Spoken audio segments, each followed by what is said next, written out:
নমস্কাৰ জেআৰজি ব্লগলৈ সকলোকে স্বাগতম জনাইছোঁ। আজি আমি আলোচনা কৰিবলৈ লৈছোঁ আজমল ফাউণ্ডেশ্যনত খালী হোৱা কেইটামান পদৰ সম্পৰ্কত।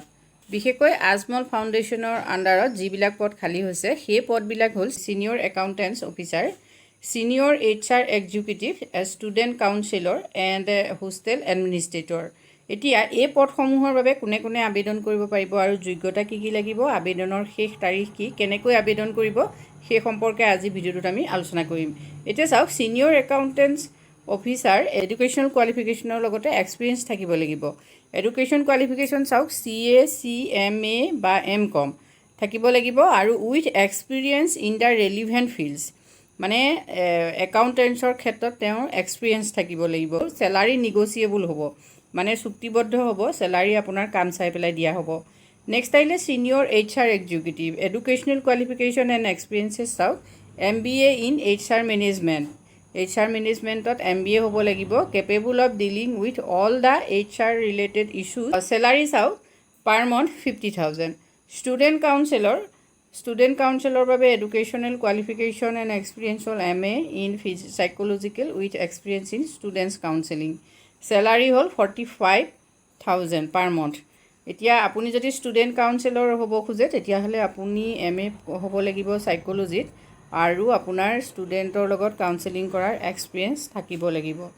হোষ্টেল এডমিনিষ্ট্ৰেটৰ মেল ফিমেল সকলোৱে আবেদন কৰিব পাৰিব। এডুকেশ্যনেল কোৱালিফিকেশ্যন এণ্ড এক্সপিৰিয়েঞ্চেছ চাওক post graduate in any discipline having experiences of dealing with administrative and student affairs and managing around 1,000 people of A reputed educational institute. এতিয়া আপুনি hostel এডমিনিষ্ট্ৰেটৰৰ বাবে apply কৰিব পাৰিব। আপুনি কিন্তু পোষ্ট গ্ৰেজুৱেট হ'ব লাগিব, যিকোনো ষ্ট্ৰীমৰ পোষ্ট গ্ৰেজুৱেট হ'লেই আপুনি পাৰিব। লগতে আপোনাৰ এই সম্পৰ্কত থকা অভিজ্ঞতা আপুনি দেখুৱাব লাগিব আৰু চেলাৰী 40,000 পাৰ মান্থ।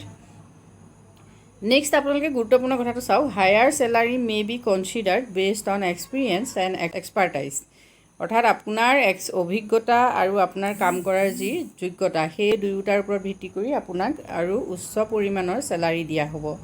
আৰু minimum 5 years of experience in the respected fields in desirable for all the positions. গতিকে এইখিনি আপোনালোকে চাওক আৰু কেনেকৈ এপ্লাই কৰিব সেইটো চাওক। Interested candidates may send their CV along with passport size photograph. আপোনালোকে পাছপৰ্ট চাইজ ফটোগ্ৰাফ সৈতে CV আপোনালোকে দিলেই হ'ল।